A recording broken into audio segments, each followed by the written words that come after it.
போற்றி எந்நாட்டவர்க்கும் இறைவா போற்றி என்று அந்த பரமசிவனையும் பழந்தமிழையும் மையமாக கொண்டு கட்டிய 1000 வருடங்களில் 6 முறை நிலநடுக்கம் கண்டு கம்பீரமாய் நிற்கும் இந்த கோவில் கல்லில் வடித்த காட்சி பொருள் என்பதா, காலமே கண்டு வியக்கும் எம் தமிழகத்தின் சாட்சி பொருள் என்பதா, உலக அதிசயங்களை மிஞ்சும் ஓர் உயர்ந்த அதிசயம் தஞ்சை பெருவுடையார் கோவில். இவ்வளவு பிரம்மாண்டமான தோற்றத்துல இருக்கிற இந்த கோவிலோட கட்டுமான தொழில்நுட்பம் என்ன? பாறைகளே இல்லாத சமவெளி பகுதியான தஞ்சையில கோவில் கட்டுறதுக்கான 60,000 டன் எடை கொண்ட பாறைகள் எப்படி வந்துச்சு?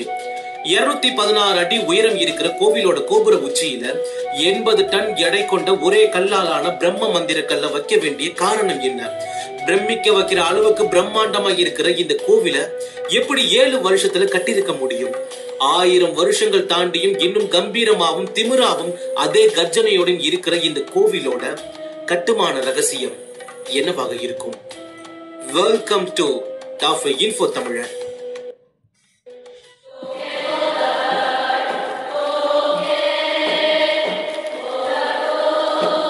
தொல்லியல் துறை ஆராய்ச்சியாளரான ஹூல்ஸ் இந்த மர்ம பெரிய அளவுலையும் இருக்கிறத பார்த்த ராஜராஜ சோழன் சைவ சமய கடவுளான சிவனுக்கும் இதே மாதிரி பெரிய லிங்க வடிவ சிலைகளை கட்டவும் நினைச்சாரு. அவரோட எண்ண ஓட்டங்களை பிரதிபலிக்கிற விதமா காஞ்சி கைலாயநாதர் கோவில் இருந்துச்சு. ஆனா சிவலிங்கம் அவர் எதிர்பார்த்த அளவுக்கு இல்ல. அதனால மிகப்பெரிய சிவலிங்கத்தை கொண்ட கோவிலை கட்ட முடிவு செய்யறாரு.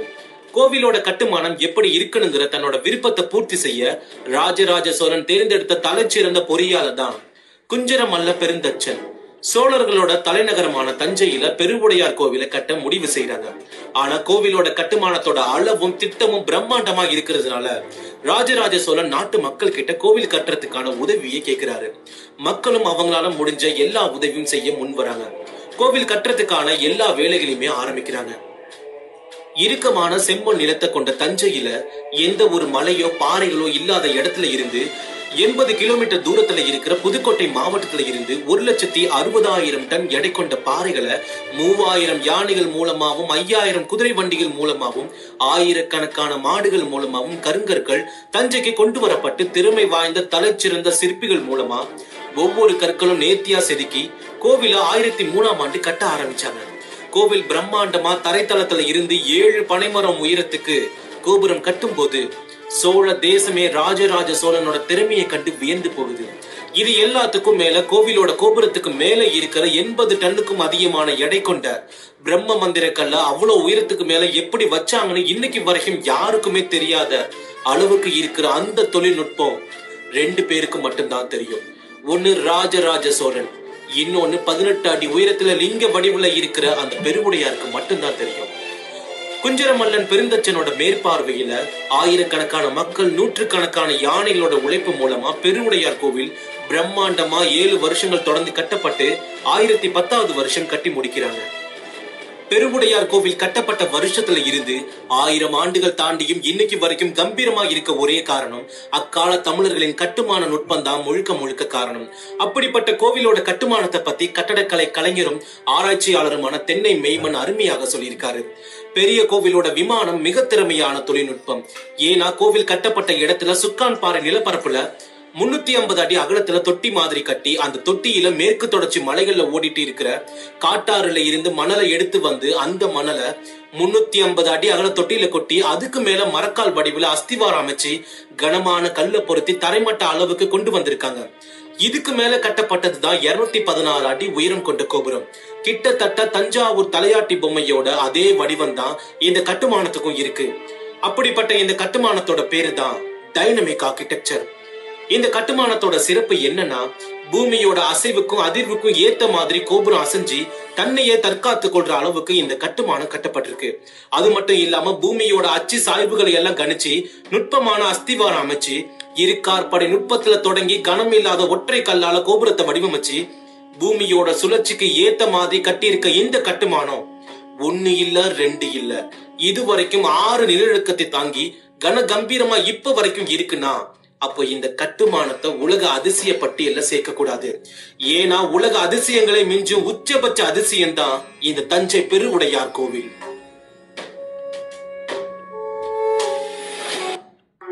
We recently rescued சுல்தான்களும் பெரிய கோவில்ல இருக்கிற எல்லா வளத்தையும் கொள்ளையடிச்சாங்க.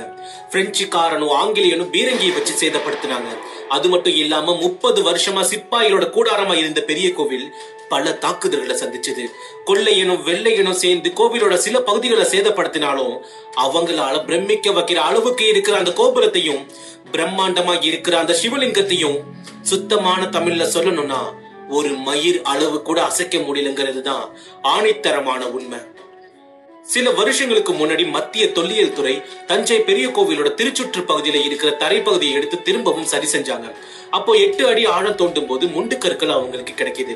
இதே மாதிரி முண்டுக்கல் கரிகால சோழன் கல்லணையோட கட்டுமானத்திலையும் பயன்படுத்தி இருக்காரு. அப்படிப்பட்ட முண்டுக்கற்கள் பெரிய கோவில கிடைக்கும் போது அந்த முண்டுக்கற்களை பார்த்து மத்திய தொல்லியல் துறையை வியந்து போறாங்க. ஏன்னா 8 அடி ஆழத்துல இருக்கிற முண்டுக்கற்கள்ல கூட யார் அந்த கல்ல பெரிய கோவிலுக்கு கொடுத்தாங்களோ அவங்களோட பெயரை தமிழ் எழுத்துக்கள்ல கல்வெட்டுகளா பொறிக்கப்பட்டிருக்கு. 8 அடி ஆழத்துல கூட கல்வெட்டு இருக்குன்னா இவ்வளவு பெருசா இருக்கிற இந்த கோவில்ல எவ்வளவு கல்வெட்டு இருக்கும்னு கொஞ்சம் யோசிச்சு பாருங்க. இதுக்கு காரணம் கூட அந்த ராஜராஜ சோழன் தான். பெரிய கோவிலோட கட்டுமானத்துக்கு யாரெல்லாம் உதவி செஞ்சாங்களோ அவங்களோட ஒவ்வொரு பெயருமே கல்வெட்டா பொறிக்கப்பட்டிருக்கு. ஒவ்வொரு தூண்களையும் பெயர் இருக்கு, ஒவ்வொரு சுவர்களையும் பெயர் இருக்கு, ஒவ்வொரு சதுர அடியில கூட பெயர் இருக்கு. ஏன் 216 அடி உயரத்துல இருக்கிற கோபுரத்துல கூட பெயர் கல்வெட்டா இருக்கு. இவ்வளவு கல்வெட்டு இருக்க காரணம் ராஜராஜ சோழனோட அந்த உன்னதமான உத்தரவு மட்டும்தான். நான் கொடுத்தனவும் அக்கன் கொடுத்தனவும் நம் பெண்டிகள் கொடுத்தனவும் மற்றும் குடுப்பார் கொடுத்தனவும் கல்லிலே வெட்டி அருளுக அப்படிங்கிற இந்த கல்வெட்டு வாசகத்துக்கு அப்புறம் தான் யார் யார் என்ன கொடுத்தாங்களோ அவங்களோட எல்லா பேருமே கல்வெட்டா இருக்க காரணம். இப்படிப்பட்ட பெரிய கோவில் சோழரோட ஆட்சி காலத்துல வெறும் கோவிலா மட்டும் இல்ல, ஒரு வியாபாரம் செய்யற பகுதியாகவும் ஏன் பொருட்களையும் செல்வங்களையும் தங்கங்களையும் பாதுகாக்கிற ஒரு வங்கியாகவும் இருந்திருக்கு. பெரிய கோவிலுக்கு அந்த காலத்துல இருந்த சொத்து மதிப்பை கணக்கிடும்னா ஒரு நாளோ ஒரு நபரோ போதாது. அந்த அளவுக்கு இருந்த வளங்கள் எல்லாமே இப்ப இல்ல. அதுக்கு காரணம் அந்த அந்நிய படையெடுப்புகள் தான். அப்படிப்பட்ட பெருவுடையார் கோவிலுக்கு பல தடைகளை தாண்டி குடமுழுக்கு விழா 2020 பிப்ரவரி மாசம் தேதி அறிவிச்சாங்க. குடமுழுக்கு விழா நடத்துற அளவுக்கு பெரிய கோவிலோட நிர்வாகத்துல தேவையான பணம் இல்லாத சூழ்நிலை. குடமுழுக்குக்கான நாளும் நெருங்கின நேரத்துல கூட தேவையான பணமும் பொருளும் கோவிலோட நிர்வாகத்துக்கு கிடைக்கல. அப்போதான் Facebook, வாட்ஸ்அப்னு ஒவ்வொரு சோசியல் மீடியாவிலையும் காட்டு தீயா ஒரு விஷயம் அதிகமா பரவணுச்சு. அதுதான் ராஜராஜ சோழனோட அதே வார்த்தை, நான் கொடுத்தனவும் அக்கன் கொடுத்தனவும் நம் பெண்டுகள் கொடுத்தனவும் மற்றும் கொடுப்பார் கொடுத்தனவும் அப்படிங்கிற அதே வார்த்தை திரும்பவும் ஒலிக்க ஆரம்பிச்சது. ராஜராஜ சோழன் எப்படி கோவில் கட்ட மக்கள் கிட்ட உதவி கேட்டாரோ அதே மாதிரி பெரிய கோவிலோட குடமுழுக்கும் அவர் சொன்ன வார்த்தை அவர் இறந்து 1000 ஆண்டுகளுக்கு அப்புறமும் எல்லாரையும் ஒண்ணு சேர்த்துச்சு. தேவைக்கு அதிகமான நிதியும் பொருளும் கிடைச்சது. ஒவ்வொரு வேலையும் ஒவ்வொரு மக்களும் எடுத்து செய்ய ஆரம்பிச்சாங்க. குடமுழுக்கும் எதிர்பார்த்ததை விட சிறப்பா நடந்துச்சு. இப்படிப்பட்ட தலைச்சிறந்த மாமன்னன் ராஜராஜ சோழன் பெரிய கோவிலா மட்டும் கட்டல, கோவிலோட சேர்த்து தமிழ் எழுத்துக்களை கல்வெட்டாவும் அதே தமிழ எண்களாவும் கட்டியிருக்காரு. சிவலிங்கம் 12 அடி, தமிழ் உயிர் எழுத்துக்களும் 12. சிவலிங்க பீடம் 18 அடி, தமிழ் மெய்யெழுத்துக்களும் 18. கோபுர உயரம் 216 அடி, தமிழ் உயிர்மை எழுத்துக்களும் 216. சிவலிங்கத்திற்கும் நந்திக்குமான தூரம் 247 அடி, தமிழ் மொத்த எழுத்துக்களும் 247. இப்படி ஒவ்வொன்றையும் பார்த்து பார்த்து கட்டிய தமிழ் மன்னன் ராஜராஜ சோழனின் திறமையையும் வீரத்தையும் அவர் புகழையும் 1000 ஆண்டுகள் அல்ல, இன்னும் 1000 ஆண்டுகள் கடந்தாலும் அவர் பெயரையும் வரலாற்றையும் உலகிற்கு எடுத்து சொல்ல வேண்டிய கடமை ஒவ்வொரு தமிழனுக்கும் உண்டு. அடுத்த முறை நீங்கள் பெரிய கோவிலுக்கு சென்றால் நான் தழுத்தழுக்க இதழ் படபடக்க நெஞ்சு துடி துடிக்க ஒவ்வொரு கல்லையும் தொட்டு பாருங்கள். ஏன் என்றால் இதை கட்டியது வேற யாரும் அல்ல, அந்த உடையான், அந்த கொற்றவன், அந்த அருண்மொழிவர்மன், நம் ராஜராஜ சோழன் என்று நினைத்து உணர்ச்சியோடு ஒவ்வொரு கல்லையும் கல்வெட்டுக்களையும் தொட்டு பாருங்கள். இந்த காணொளி உங்களுக்கு பிடிச்சிருந்தா அதிகமா ஷேர் பண்ணுங்க. ஏன்னா தமிழையும் தமிழனோட திறமையையும் இந்த உலகத்துக்கு எடுத்து சொல்ல வேண்டியது ஒவ்வொரு தமிழனோட கடமை. உங்களுக்கு ராஜராஜ சோழனோட வாழ்க்கை வரலாறு காணொளியா பார்க்கணும்னா 35 வருஷத்துக்கு முன்னாடி தஞ்சாவூரை கைப்பற்றாரு. தஞ்சாவூர் சோழர்களோட புதிய தலைநகரம் ஆகுது. அந்த காலகட்டத்துல தஞ்சாவூர்ல என்னெல்லாம் இருந்தது, திருவாலங்காடு செப்பேடுல என்ன சொல்றாங்கன்னு பாருங்க. சூரிய குலத்தின் விளக்கான விஜயாலயன் தன் தேவியை கொள்வது போல தஞ்சாவூர் என்ற நகரை கை கொண்டான். நிசும்பனை வதைத்தவளுமான துர்கையை விஜயாலயன் பிரதிஷ்டை செய்தான். நிசும்பன்கிற அரக்கனை அழிச்ச நிசும்ப சூதனி அப்படிங்கிற துர்கை அம்மனை பிரதிஷ்டை பண்ணி தஞ்சாவூர்ல ஒரு கோவில் அமைச்சிருக்காரு.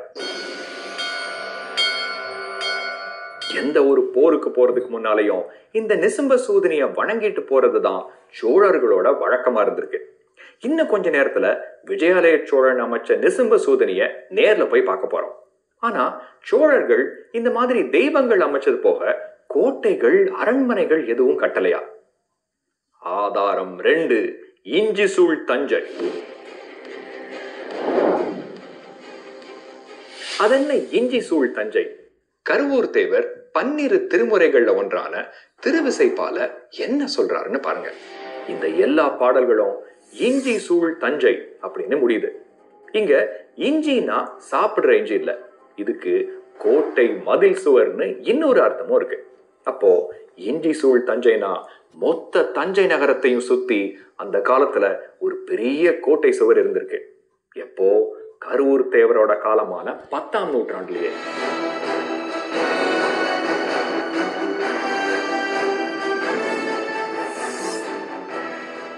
இவர் இன்னும் நிறைய சொல்றாரு. அந்த கோட்டை சுவரை சுத்தி மேலும் பாதுகாப்புக்காக அகழி இருந்திருக்கு. அந்த அகழிக்கு வடவாறுங்கிற ஆறு தண்ணி நிரப்பி இருக்கு. அந்த அகழியில முதலைகள் விட்டு இருந்திருக்காங்க. இது போக நாடக சாலைகள் இருந்திருக்கு. அடுக்குமாடி கொண்ட மாட மாளிகைகள் இருந்திருக்கு.